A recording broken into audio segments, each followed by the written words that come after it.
And it's time to do business. I am Beverly Broom. Some oil marketing companies have started increasing prices of petroleum products at the pumps.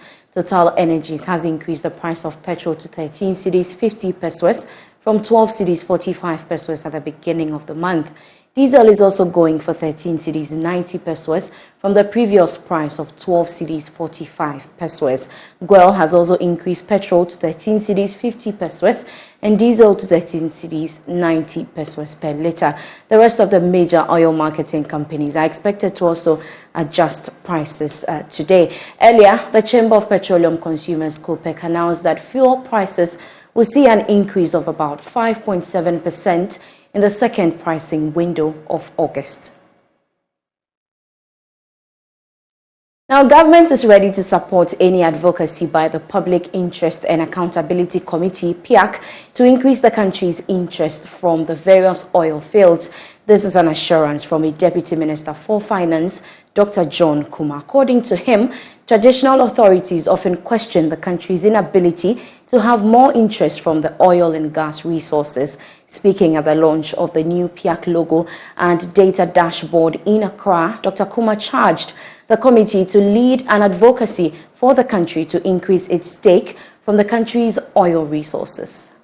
There has been questions concerning the country's inability to increase investment in the discovery of extractives in order to increase its earnings. Giving the keynote address to launch its new data dashboard and logo, Deputy Minister of Finance, Dr. John Kuma, said the Public Interest and Accountability Committee must lead such discussions. Ghana's interest in our extractive industry is limited to maybe 10% or 15% of the resources, and not 55% or 60%. I think that discussion must be taken over by PIAC, because as government, you know the interest and our limitations. But when such issues are raised vehemently and pushed by PIAC, as a nation, I believe we can see changes in the terms, because it is not easy based on contracts we have signed. But everything is possible where there's a will. The new logo has key elements like an oil rig, oil drop, and the Ghana CD sign to reflect what PIAC does and its role. PIAC's corporate colors, black, which signifies crude oil, and gold, which stands for wealth, are also reflected in the new logo. Chairman of the committee, Professor Kwame Adom-Frimpong, said the modified logo shows that it plays a key role in ensuring revenues from the production of crude oil are utilized in a manner that benefits all citizens. We decided that no, what the logo contains should have a meaning. That's why we sat down and then planned and came out with this new logo. But once we are bringing this out, we need to let all the media, especially, to know what is going on, and this will go rightly with our mandate of what is enshrined in the Act, that's the Petroleum Revenue Act.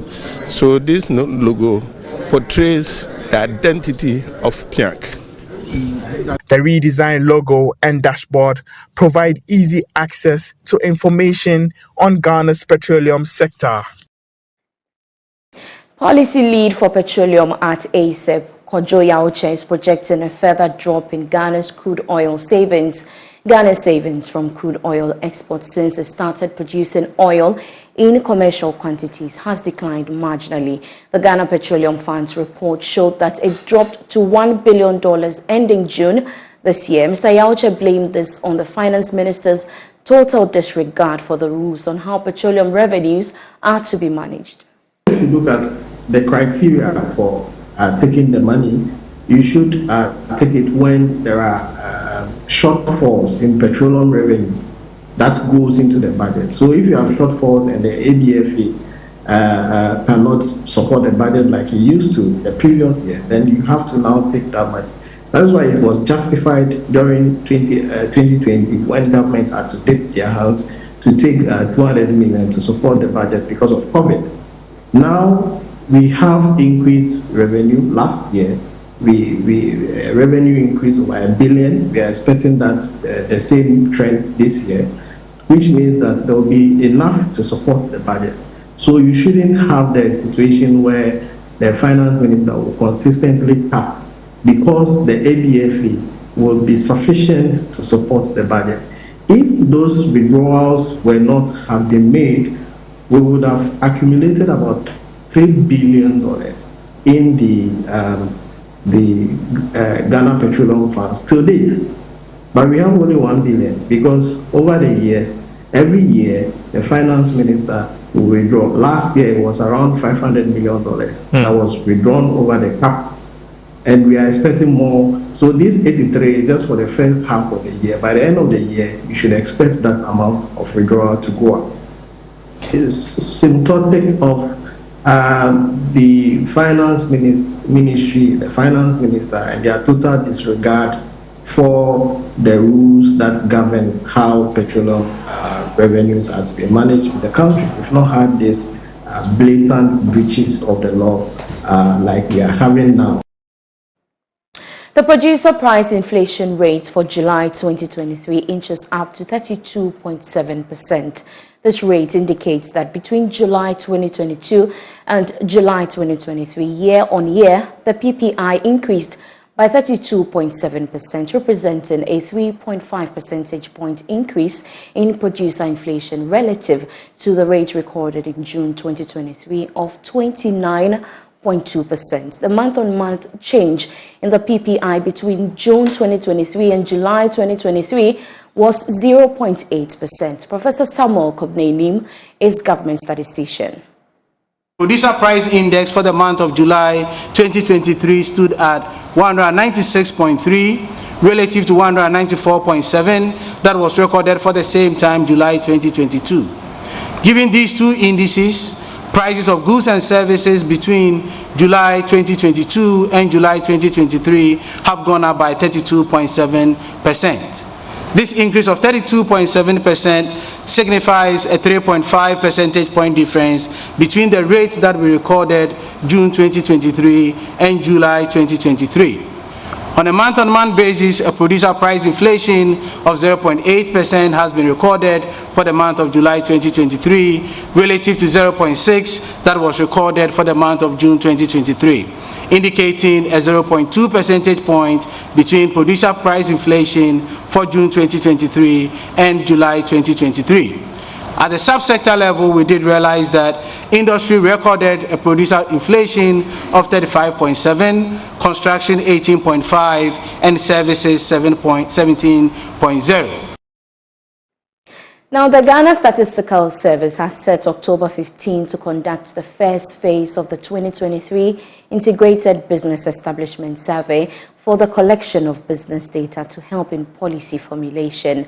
According to the service, the objective of the survey is to ascertain challenges businesses face. Speaking at the stakeholder consultative meeting, government statistician Professor Samuel Kobnenim highlighted the significance of the survey in the categorization of businesses in the country. Here's more. The 2023 Integrated Business Establishment Survey, which will commence in October this year, has a range of objectives, including the development of an updated online business register, the categorization update of businesses, and the profiling of business distributions based on firmographs. Speaking at a consultative meeting with stakeholders in Accra, government statistician Professor Samuel Kobnenim said the survey will help to ascertain the value of businesses and determine structural changes in businesses over time. It's how we can ensure that the challenges that we had to endure during the pandemic, we make an attempt to provide data to overcome those challenges.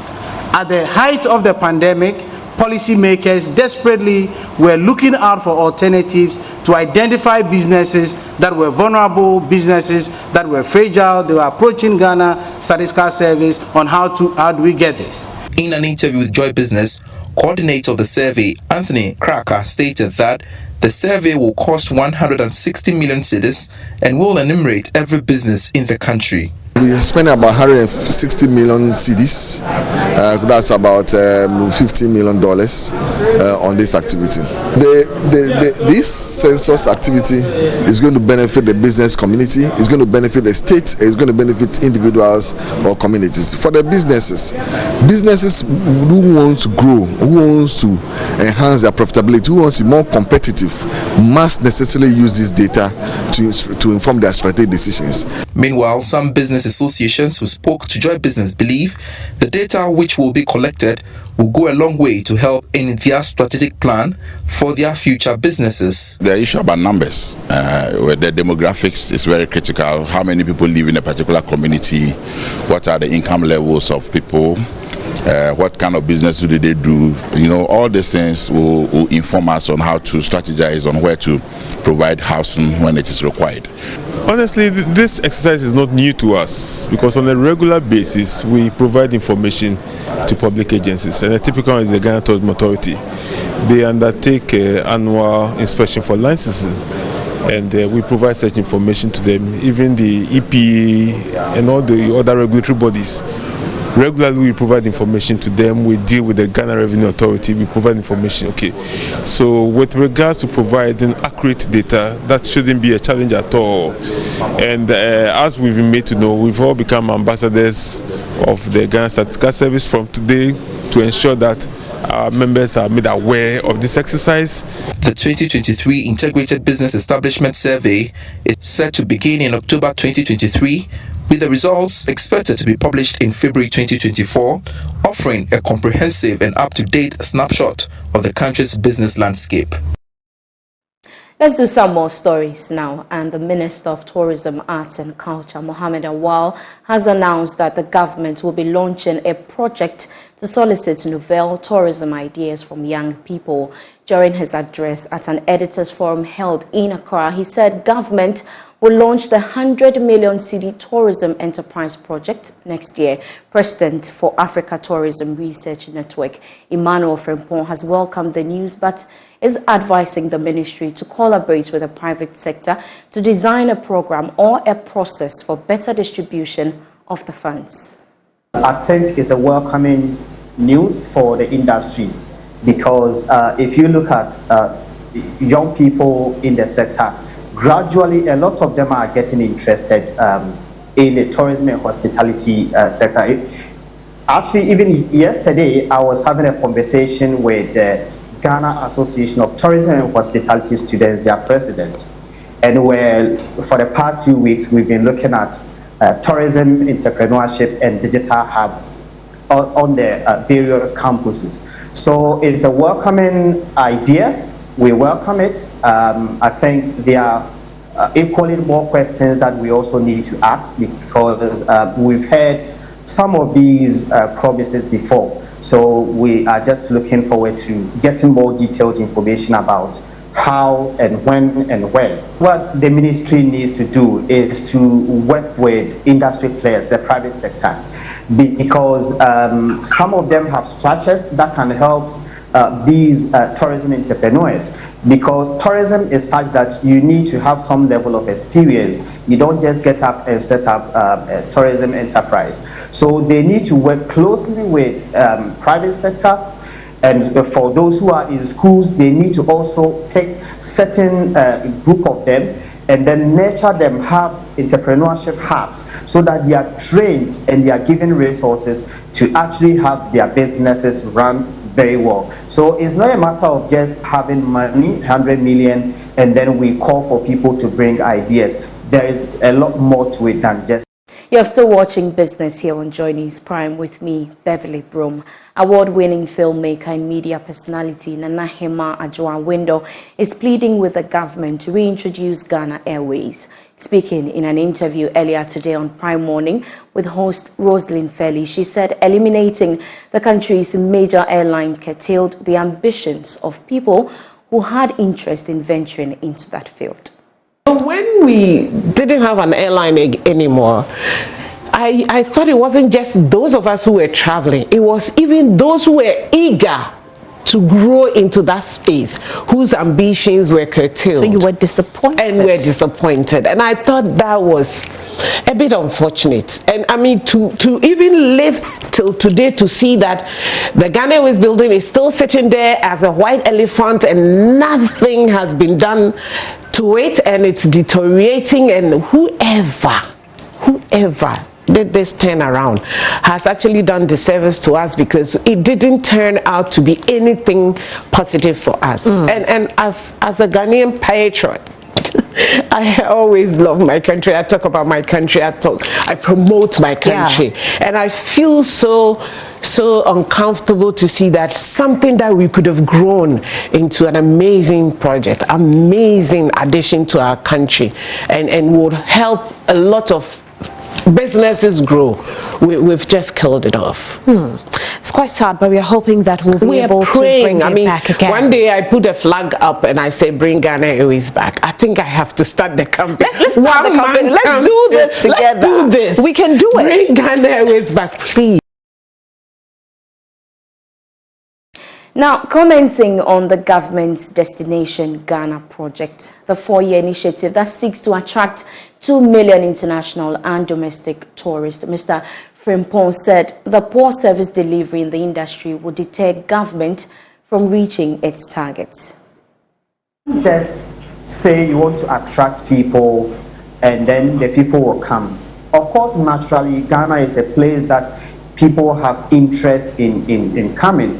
But unfortunately, most of them, when they come, they get dissatisfied with a lot of things, and it has to do with service.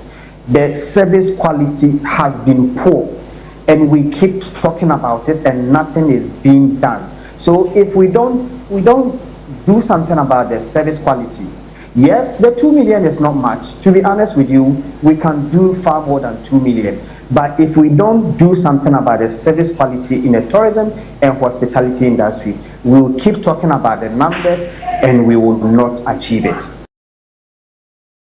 Away from tourism, chartered management accountant Albert Ni Ayitego is urging entrepreneurs and business owners to carve their business plans in ways that would make an impact in the society in order to qualify for grants provided by some financiers. According to him, it is necessary for business owners to develop plans on execution and management of the grants to demonstrate their commitment towards achieving the intended aim of the grant. He spoke on Masterclass.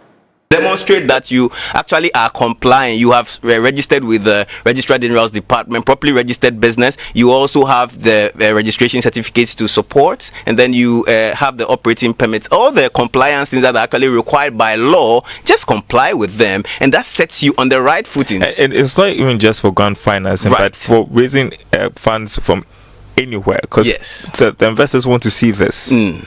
Very important, very, very important, and that even sets you on the precedent. And one thing I want to add is that when it comes to grant financing, what we have to learn is that there are two approaches. It's either you are reacting to get the grant financing, or you are being proactive. So when you are reacting, usually then you would see that so you can get grant financing from international and local organizations, okay? And then if you see an advert pop up and say, we want to support grants, we want to support your business by providing you with grants in a certain area, then when you apply, then that becomes like a reaction. You are reacting to the advert that has come. Usually we have like the USAIDs and other international organizations that would send like an annual program statement that you would have to respond to. But there are also the process where you would have to now carve your business in areas that are making impact. Then you will look for those financiers who are providing the grants that are actually supporting areas of impact that you are making.